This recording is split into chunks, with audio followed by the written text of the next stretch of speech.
इस भाग में जो 5 सवाल हम लोग कवर करने वाले हैं उसमें ये पहला सवाल है जो कि 2 नंबर का आपके सामने है और ये स्पर्शी और अभिलंब का है। एक वक्र दिया हुआ है, कह रहे हैं बिंदु x बराबर 1 पर स्पर्श रेखा का समीकरण ज्ञात करिए। तो आपको पता है सबसे मेन चीज़ इसमें होती है स्पर्श रेखा की प्रवणता और दूसरा होता है बिंदु। तो देखिए x बराबर 1 तो हम लोग को पता है, लेकिन बिंदु के लिए हम लोग को y भी पता लगाना ज़रूरी है। तो ये वक्र लिखा हुआ है, यहाँ हम लोग जहाँ x बराबर 1 है ये यहाँ पुट करेंगे।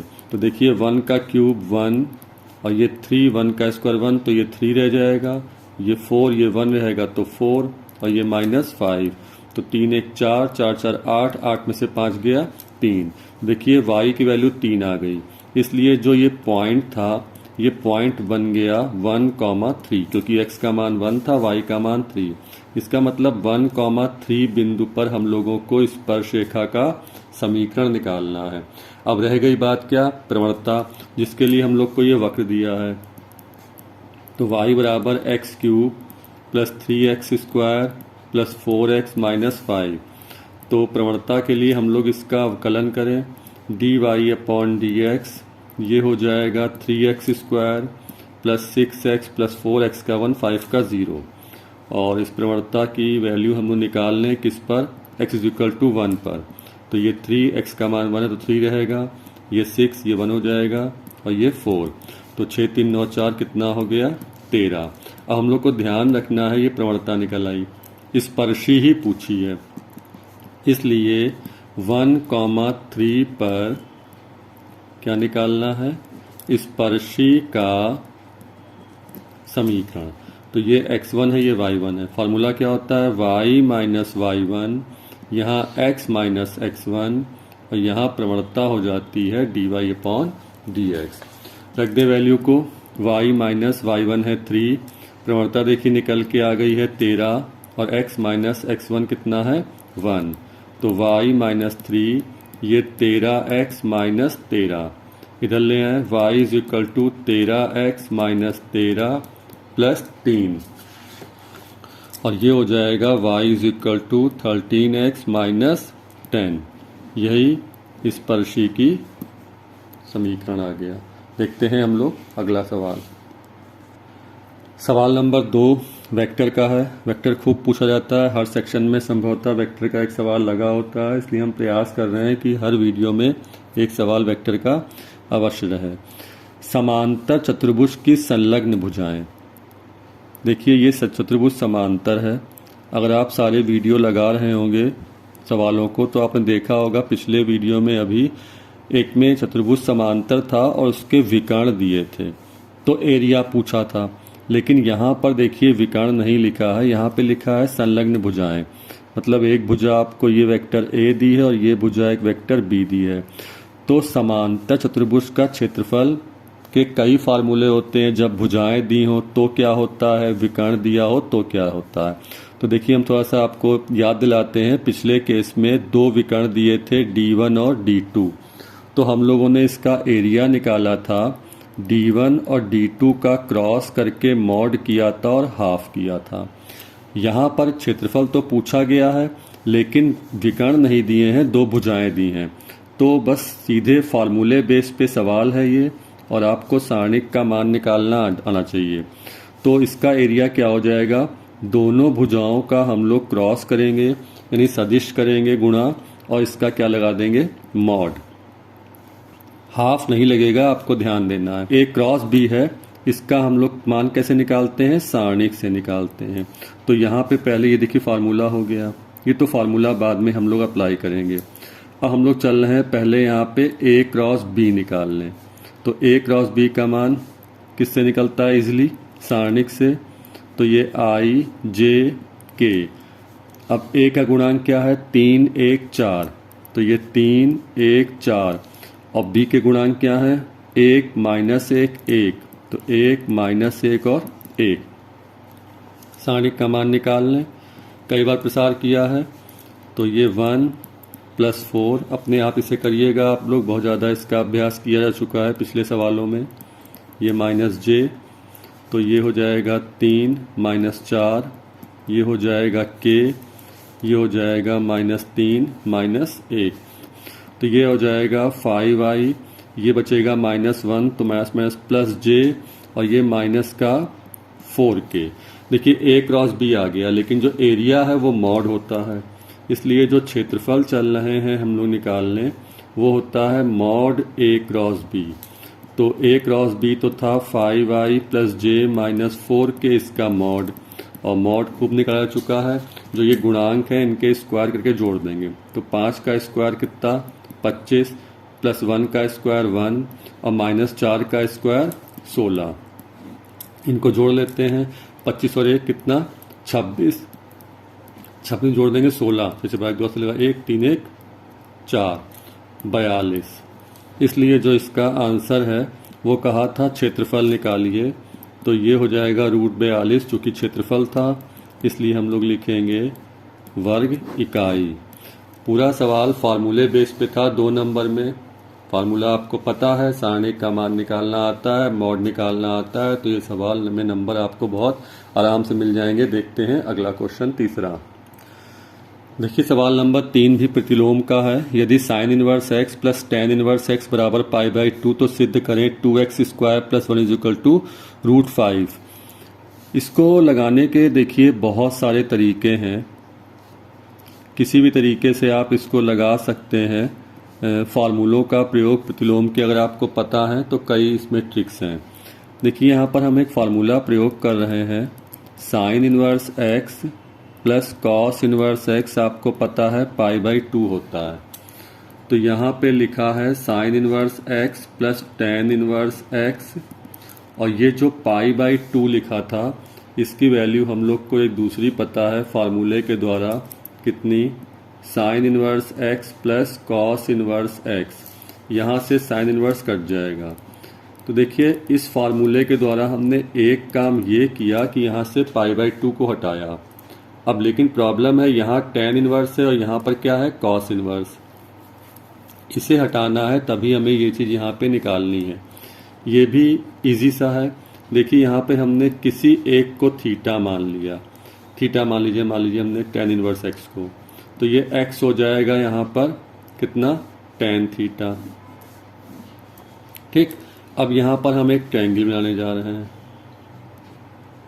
तो टेन होता है लंब बटे आधार, तो टेन थीटा हो जाएगा लंब बटे आधार, और पाइथागोरस यहाँ पे लगाएंगे तो हम लोग को इसका कर्ण मिल जाएगा, हम लोग को इसका 1 प्लस एक्स स्क्वायर, तो कर्ण आधार स्क्वायर प्लस लंब स्क्वायर बराबर कर्ण स्क्वायर। देखिए देखते हैं, हम लोगों ने टेन इनवर्स एक्स को थीटा माना था, तो ये हो गया थीटा क्योंकि हमने थीटा माना था, और यहाँ पे लिखा है कॉस इनवर्स एक्स। इस कॉस इनवर्स को इधर ले आएंगे, ये हो जाएगा कॉस थीटा = एक्स। अब कॉस थीटा चूंकि ये ट्रायंगल कंप्लीट है इसलिए कॉस थीटा की निकल सकती है वैल्यू। कॉस क्या होता है आधार बटे कर्ण, तो 1/√1 प्लस एक्स स्क्वायर आधार बटे कर्ण, और ये आगे लिखा है यहाँ पर एक्स। अब इसको आगे सॉल्व करने के लिए देखिए हम लोग क्या करेंगे, दोनों पक्षों में वर्ग कर दें, तो ये हो जाएगा 1/1 प्लस एक्स स्क्वायर, और यहाँ भी हो जाएगा एक्स स्क्वायर। इसका क्रॉस मल्टीप्लाई कर दें तो एक्स स्क्वायर का मल्टीप्लाई यहाँ हो जाएगा x⁴ प्लस एक्स स्क्वायर = 1, और इधर ले आए x⁴ प्लस एक्स स्क्वायर, इधर ले आए -1 बराबर 0। अब देखिए ये एक इक्वेशन बनी है जिसको हम लोग सॉल्व करेंगे यानी फैक्टर करेंगे तो हम लोग को ये निकलना चाहिए।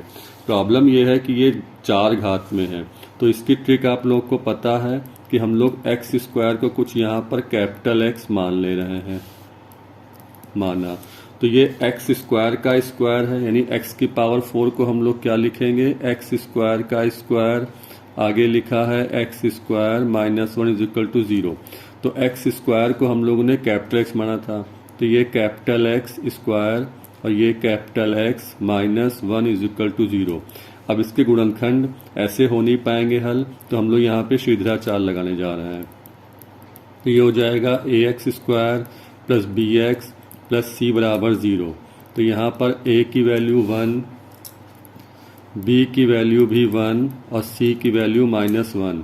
तो शीघ्राचार क्या होता है, x बराबर minus b plus minus under root b square minus 4ac upon 2a, और जो ये कैपिटल X था इसकी वैल्यू x स्क्वायर थी, माइनस बी तो माइनस बी की जगह -1 plus minus under root b square है 1 माइनस 4 a की जगह 1 c की जगह -1 अपॉन 2 a की जगह 1। तो जो नीचे 2 था ये क्रॉस मल्टीप्लाई से इधर आ गया, 2x स्क्वायर, यहाँ बचा -1 प्लस माइनस ये हो जाएगा देखिए +4 और एक +5 तो रूट में 5, और इधर देख लें इस -1 को इधर ले आए, 2x स्क्वायर प्लस 1 इधर आ जाएगा, और यहाँ बचेगा प्लस माइनस √5, लेकिन चूंकि हम लोग को ये सिद्ध करना है तो हम लोग सिर्फ प्लस वाली वैल्यू को यहाँ पे ले लें, माइनस को इग्नोर कर दें, और ये सिद्ध हो गया। बहुत कुछ इसमें मांगा गया सवाल में है, त्रिकोणमिति तो अप्लाई करी है, प्रतिलोम का फार्मूला भी लगा है, लेकिन फिर जब शीघ्राचार लगाया गया तब ये सवाल आया 2 नंबर का। तो देखिए यही मैथ होती है, कहीं कुछ भी कह नहीं सकते कि पुराने सीखे गए फार्मूले और ट्रिक्स हम लोग को कहाँ पे काम आ जाएंगे। देखते हैं सवाल नंबर 4। ये भी प्रतिलोम का सवाल है। tan inverse x minus 1 upon x minus 2 plus tan inverse x plus 1 upon x plus 2 is equal to π/4, तो x का मान ज्ञात करें। देखिए इसमें सिर्फ एक फार्मूला यूज हो रहा है, tan inverse x plus tan inverse y is equal to tan inverse x plus y upon 1 minus x y. यानी ये जो दिख रहा है ये यहाँ पर x है और ये जो है यहाँ पर y है। तो थोड़ा सा धैर्य से लगाना है हम लोगों को। tan इनवर्स पहले होता है x प्लस y, तो देखिए x minus 1 upon x minus 2 plus y, x plus 1 upon x plus 2 upon नीचे 1 माइनस एक्स वाई, तो x minus 1 upon x minus 2 और x plus 1 upon x plus 2, और ये हो जाएगा π/4। ये जो tan इनवर्स है इसको इधर ले आए हम लोग, तो ये हो जाएगा tan π/4। ऊपर देखिए लासा लेने जा रहे हैं, तो लासा लेने पे ऊपर क्या आएगा x माइनस 1 और साथ में x प्लस 2। आप खुद जब इसको करेंगे समझ जाएंगे, और प्लस ये यहाँ आ जाएगा, तो x प्लस 1 और x माइनस 2 अपॉन यहाँ x माइनस 2 x प्लस 2 इधर आ जाएगा, तो x माइनस 2 और x plus 2 minus x minus 1 और x प्लस 1, और जो दोनों का लासा था वो सेम था तो कट जाएगा। आप खुद कलम से लगाएंगे अपनी कॉपी पे तो आपको क्लियर होगा कि हमने यहाँ पे क्या किया है। अब देखिए ऊपर मल्टीप्लाई करें इन दोनों ब्रैकेट का, तो ये हो जाएगा x square plus x minus 2, और इनका गुणा करें तो x square minus x minus 2, नीचे गुणा करें ये वर्गांतर ही दिख रहा है, एक्स स्क्वायर माइनस 4 माइनस ये वर्गांतर है एक्स स्क्वायर माइनस 1, तो एक्स स्क्वायर माइनस 1, लेकिन हम प्लस 1 लिखेंगे क्योंकि बाहर माइनस था, और tan π/4 कितना हो जाएगा 1। देखिए कैंसिल करते हैं, ये प्लस का x माइनस का x कट जाएगा, ऊपर बचेगा यहाँ पे 2x स्क्वायर माइनस 2 बचेगा -4। देखिए नीचे x स्क्वायर कट जाएगा और नीचे बचेगा -3 और ये हो जाएगा 1, तो ये 2x square -4 is equal to -3 उधर ले गए, 2x square is equal to -3 plus 4 उधर ले गए, तो यहाँ 2x square is equal to 4 से 3 गया 1, तो x स्क्वायर हो जाएगा 1/2, इसलिए x हो जाएगा 1/2 प्लस माइनस, आप चाहे दोनों लिखिए, चाहे x लिख दीजिए 1/√2। ये कहा गया है x का मान निकालिए। देखते हैं पांचवा सवाल। पांचवा सवाल 2 अंक का एक बहुत ही इम्पॉर्टेंट क्वेश्चन है प्रायिकता का, और ये क्वेश्चन काफ़ी कंफ्यूजिंग होते हैं। हम प्रयास करेंगे कि ऐसे क्वेश्चन और सामने आपके लाएं। जिस टाइप के सवाल जो हैं 2 प्रकार के होते हैं, और आपको लगेगा कि इसमें ये चीज़ होनी चाहिए थी लेकिन वो चीज़ रॉन्ग हो जाती है, तो इसके पीछे लॉजिक क्या है हम अगले सवाल में कवर करने का प्रयास करेंगे अगर मिलता है हमें वो सवाल। तो इसको देखते हैं हम लोग। किसी दौड़ में ए के जीतने की प्रायिकता 1/3, ठीक है। तो लिखते हैं ए के जीतने की प्रायिकता, यानी कि प्रोबेबिलिटी ऑफ ए है 1/3। अब बी के जीतने की प्रायिकता, तो बी के जीतने की प्रायिकता प्रोबेबिलिटी ऑफ बी है 1/4। बताना है दौड़ में ए और बी में से कोई ना जीते। अब यहीं पे आपको ध्यान देना है कि हम क्या करने जा रहे हैं। अमूमन होता क्या है, बच्चे क्या कर देते हैं, निकालते हैं कि ए ना जीते 1 में से घटा करके, फिर बी ना जीते 1 में से घटा के, फिर कहते हैं कोई ना जीते तो ए ना जीते बी ना जीते।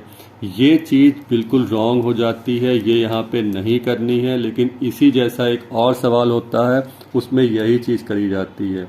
तो उसके पीछे का रीज़न जो है वो यहाँ पे हम बताना चाहेंगे कि आपको पद का ध्यान देना है। जैसे मान लीजिए कि वैकेंसी कितनी है, जब कहीं 2 पद होते हैं। अभी सवाल एक अगला आएगा कि मान लीजिए कोई नौकरी थी, वहाँ पे 2 पद हैं, तो हम लोग को इस टाइप से 2 पदों पे काम करना होता है।